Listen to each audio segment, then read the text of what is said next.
Hello, everybody. This is Angel Arts, and welcome once again to another episode of Let's Interview the Finalists for the upcoming Athenaeum tabletop campaign. As you can see, we are here with the Colorless King, also known as Kyle. So, Kyle, thank you so much for joining us today. Hello. And in addition to Kyle, as you can see, we have another hopefully familiar face. Mikey will be joining us. Um, you may have known Mikey from such tabletop campaigns as the Mass Effect Season 2 campaign. So, Mikey, thank you for volunteering. It's no problem at all, Hark. It's always nice to be around. It's always nice to be involved. If you had to pick a movie to describe your role playing, what movie would it be? Oh, if I had the description, I think it would have to be the One Piece movie Strong World.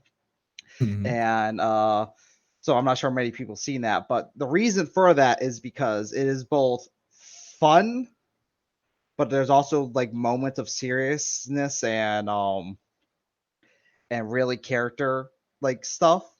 But for the most part, it's fun, goofy wackiness that I just love. What's one character that a player has brought to the table that you could never forget? Know what? I'll say recently because because one of my friends they made a character that basically is two characters in one, and he's role playing two different characters at the same time. So I'm probably not going to forget about that. And just curious, what is the relationship between the two characters? Oh, so he's playing two a brother and sister, Mm-hmm. and like Okay. through like one died, but through like their powers, they basically have a light sharing light connection. What is your personal goal if you get into this campaign? Oh, I think my personal goal is not only to have fun, but to sort of tell my story and everyone else's story. I know this kind of sounds very cliche, but I have never really played in a really role play heavy sort of campaign. My campaigns are sort of like story driven, but we're we're not like really like RP heavy. So I think I just want to have that experience and share that with some people. If you were chosen into this campaign, what do you believe that you as a player will be able to contribute or provide for your peers the most? And what are you hoping to learn or gain from the other players the most, besides getting more role playing experience? I think since I've been both a DM and a player, I kind of can help people kind of understand maybe a little bit both sides. And even though I'm not the best mechanic wise person, I can at least help people understand the bare minimum of mechanics. And I think when it comes to connecting with people, I think I can really connect with someone and get to know them and their character and just do better role playing.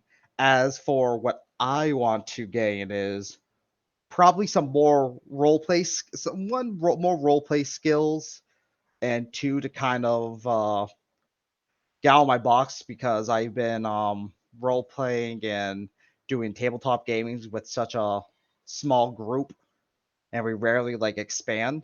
So I kind of want to expand my knowledge and my not reach, but my experiences.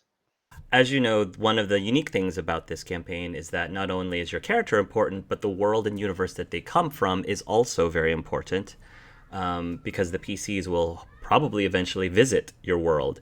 So, could you take some time to sell to the audience watching what is it about your universe and your world that you believe is going to be the most enticing, the most interesting, the most fun, and unique reasons why people should visit your world?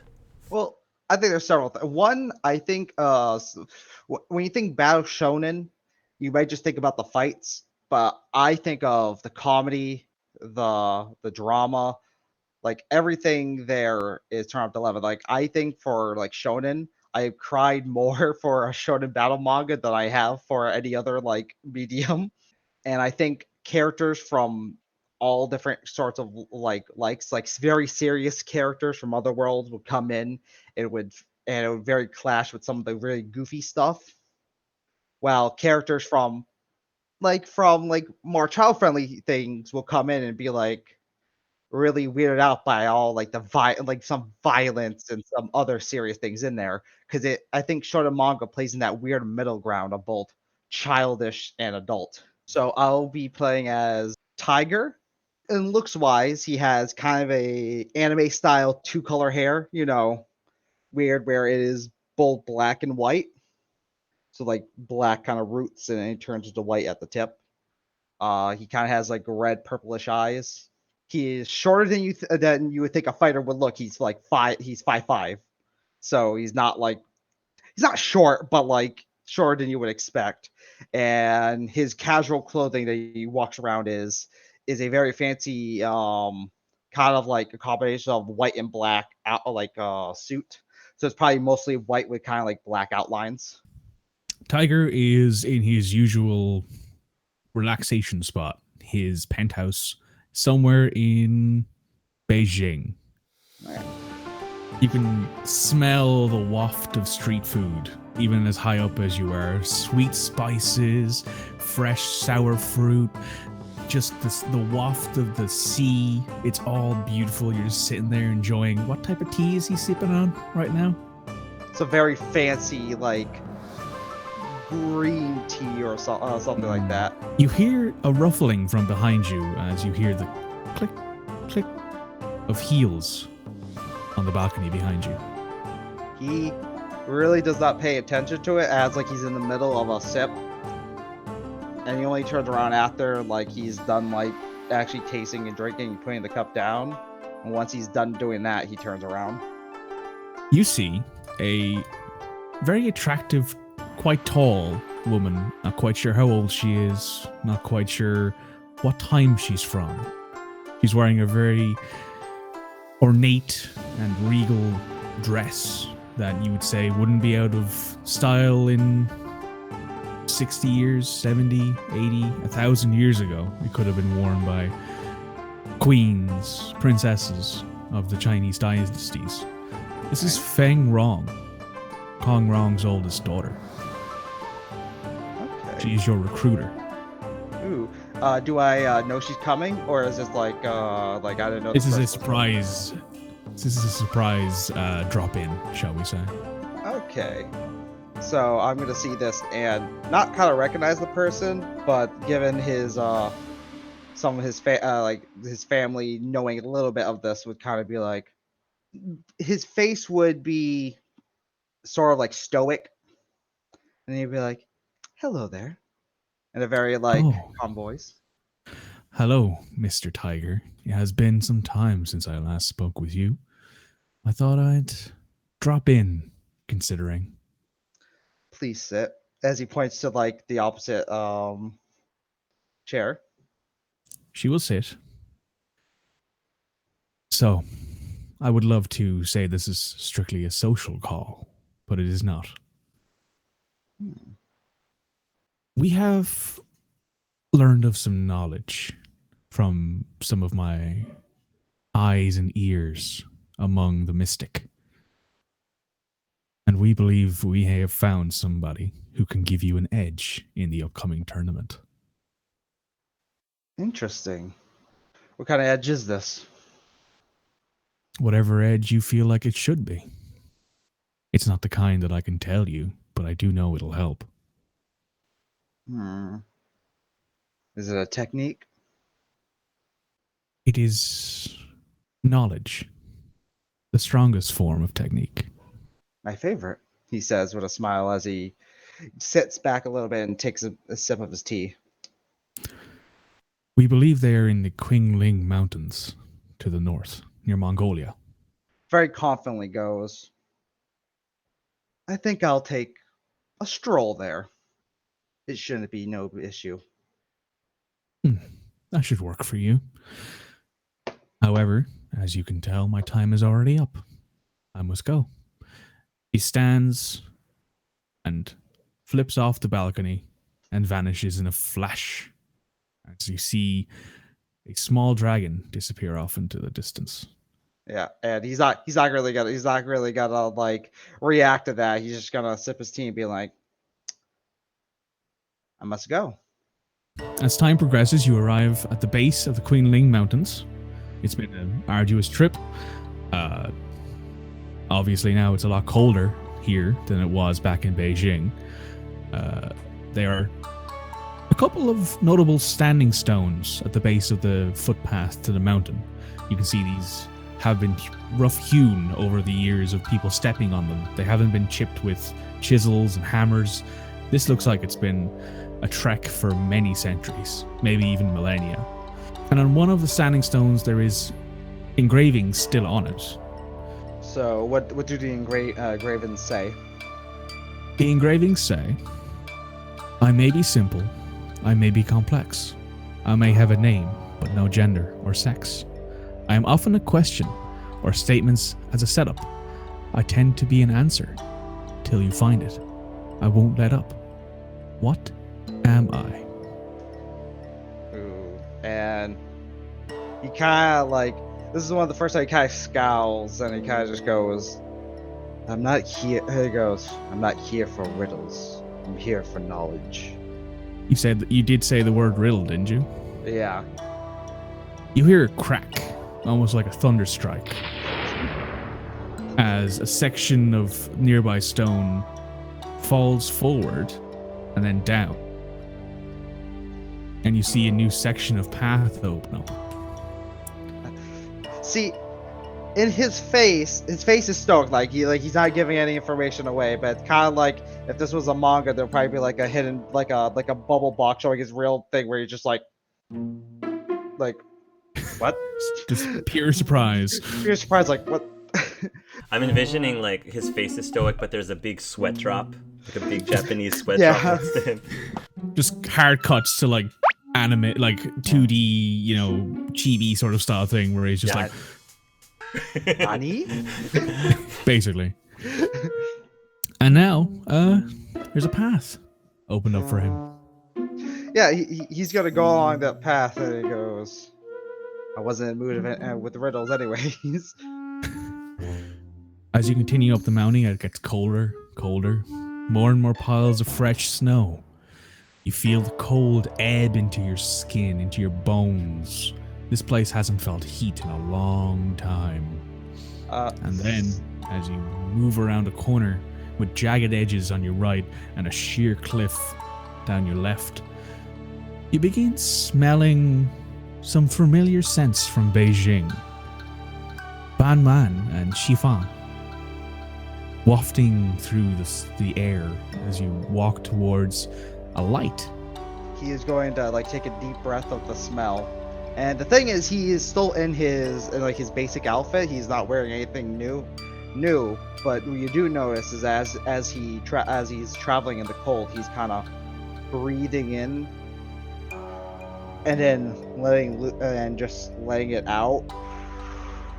And this kind of energy is kind of flowing through him that you probably can't really see, but there's probably a little bit of a tent, like in how in anime they show a little bit of energy like kind of flowing, and that is keeping him like warm and safe from the environment. And as you approach the light, you see what looks like a food stall that would just be on the streets of Beijing. A paper barrier fluttering gently is the only thing between you and what smells like fresh noodle soup and rice balls. So this is the only stand there, right? Yep, the only thing you see left or right. Is there anyone there, or is it just a stand? You can see a figure tottering back and forth between things. Short figure, maybe 5 feet tall at most.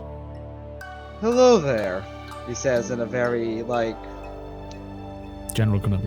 general, but somewhat tired as in like he's tired, more like I'm tired of kind of games.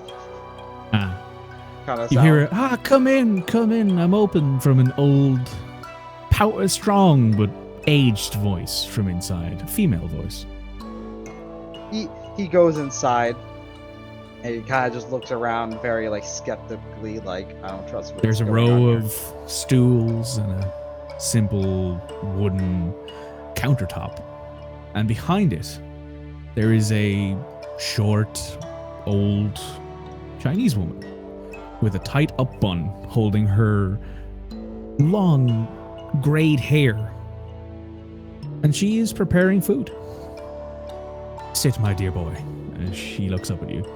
No, it's probably been a long journey, and he's like, something's probably up, but I'm just gonna go with it for the moment being. And he's gonna sit and he's gonna look around and very sarcastically say, "You probably don't get many customers here now, do you?" Oh, you'd be surprised. There's quite a few people who like to explore these mountains, be them tourists, travelers like yourself. Though you didn't quite wear the same attire as the last traveler to come through here. I like the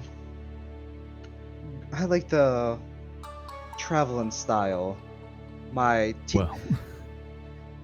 teacher did say it helps make my plain face look way better. Well, your teacher sounds like a wise old man to me, as she places a fresh steaming bowl of this hot soup that just wafts this delicious egg, beef, odd mix of fish stock in there. It's so reminding you of home and comfort, as she places a smaller portion of these deep fried rice sticks with golden sesame and a touch of what seems to be maybe a spicy, odd sort of thing going for it. It's not, you can't quite place it, but it reminds you of something. Like I said, he's very skeptical at this place because it's kind of in the middle of nowhere. And then he goes, "How much?" Oh, for you, dear boy. Nothing. "What's your game, lady?" No game. Just eat. And she puts a pair of chopsticks next to you. He goes, "My teacher told me that there's nothing comes for free." Nothing will come for free. Just eat. He kind of like narrows his eyes for a moment, and he does start to slowly eat. Still very skeptical. It's delicious. It's by far the nicest banh and chiffon you've had in your lifetime. While it's not an exceptionally long lifetime, you did grow up in an inner city Beijing high school, and you know full well all of the best food stalls around. This blows that out of the water. The beef and the beef bits and the fish stock in the banh mi is just so savory, yet the egg noodles adds this odd twist of sweetness to it. He's gonna as he eats, he's gonna try to keep like proper etiquette, but like it's like the anime style where like they dig in really quickly, but like he's digging in, but part of him's trying to keep it etiquette, so he's like, "Yes." Perfect. The rice, the chiffon, however, it's crispy, it's spicy, it's savory. It's got this excellent twist to it as you bite into it. The rice itself is fried, and it adds this odd tingling to your lips as you devour it. She stands there admiring her handiwork, I guess, as you finish your meal. Takes the plate and the bowl and begins washing them. He probably keeps like a handkerchief around him and just, cleans his mouth very delicately, and he goes, "So what is the price then?" He says again. She finishes cleaning the bowl and puts it away and wipes the plate down. Enjoy your stay on the mountains. Like I said, he is going to kind of like squint his eyes, and he goes, "I was told I can find knowledge here." And you will. However, in my humble food shack, you will not find that. Unless you want to know how to make some really good egg noodles. I need to give my chef the recipe. Although I hardly doubt you would give it. Well, Not everything has a price, my dear boy. Where can I find the knowledge I seek? If you seek knowledge, then I suggest take a right as you exit my shop. If you seek nothing more, take a left. He's gonna go to the right, but before he leaves, even though she told him not this is free, no money, he's gonna put cash down. How much And, cash? Probably Like a what you lot. would've paid for this sort of stuff at home. Probably a little bit more because it was actually really good, like a lot good. So at least what he would figured be the right price of it. And Leave what you'd expect plus a tip, sort of thing. Yeah. But he is. But like if she tries to stop him or say no, he's not taking no for an answer. He's like, this is what She I'm won't doing. stop you from leaving cash on the table. Yeah. So he kind of just puts the cash on the table and kind of gets up and goes, "Thank you for the food." Gives you a bow. And he gives her a very like this is kind of the first time he kind of sort of like changes his little tone a little bit. And he does a small respectful bow back, and he goes and takes the right because she said for knowledge you go right, correct? Yes. As you leave and the barrier flutters over your shoulder, you hear, "Be safe, Tiger." And like I said, his eyes are gonna narrow just a little You bit. look back at her? Yeah, he looks back as in The second you left the shop, it vanished. There's nothing there anymore. It's just mountains. Tiger's gonna look and be like, interesting. As like he kind of, like I said, his eyes kind of squint, kind of like, because this is not every day. He's not like, huh. And then he is going to continue forward because he is a man on a mission. As you take a step forward, you notice on both sides of this giant incline that you see in front of you, leading into a sort of valley, you see two tigers pointing directly at each other with wide maws of racks of stalactites and stalagmites making up the mouth. And as you enter into this area, you see a large man close to 7.5 feet tall, rippled with muscles, covered in tattoos of various origins, some Celtic, some Chinese, some Japanese, some Viking. And then they start appearing more and more. 1 becomes 2, 2 become 8, 8 become 24, 24 becomes 72, 72 becomes 168.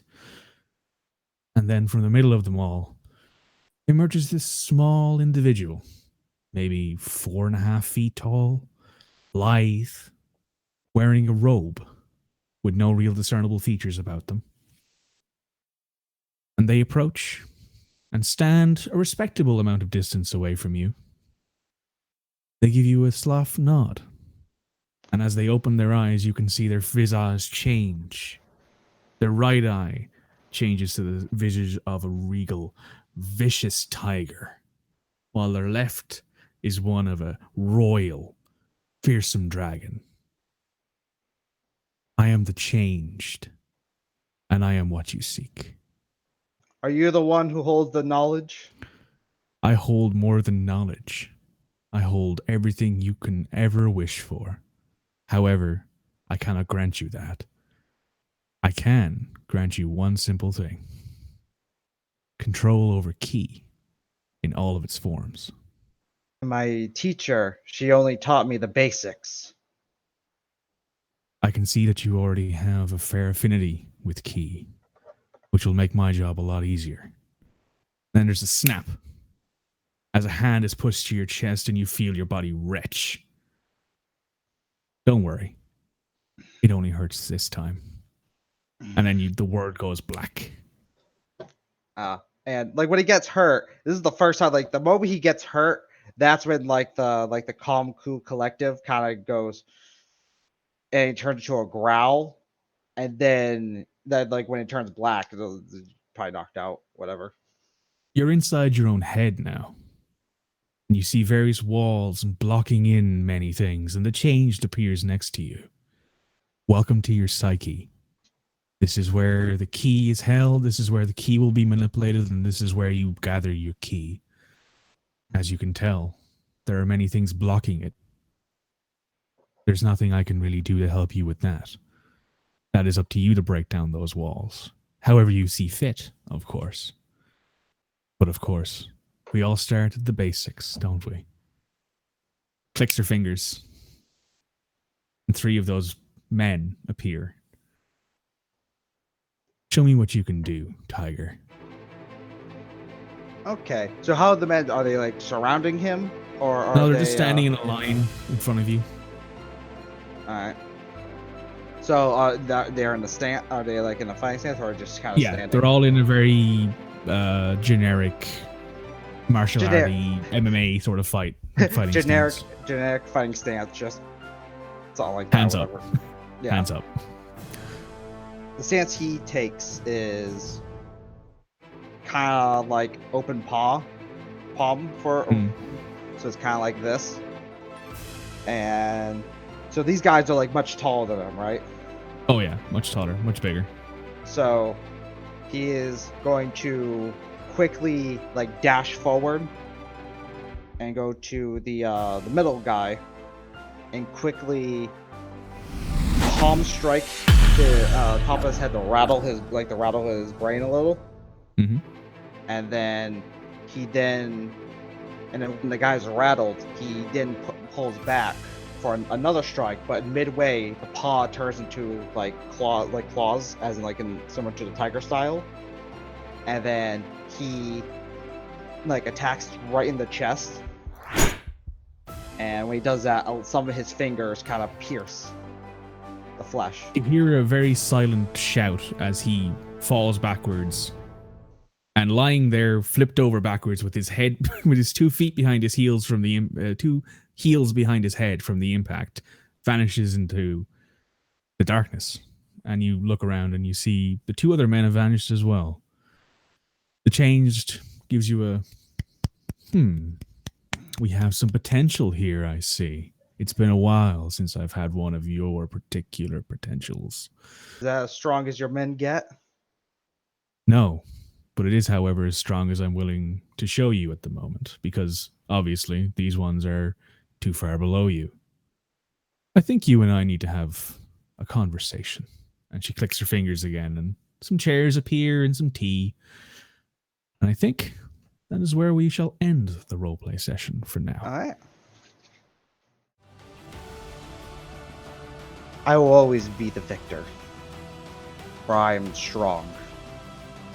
And with me by your side, together, we will always win.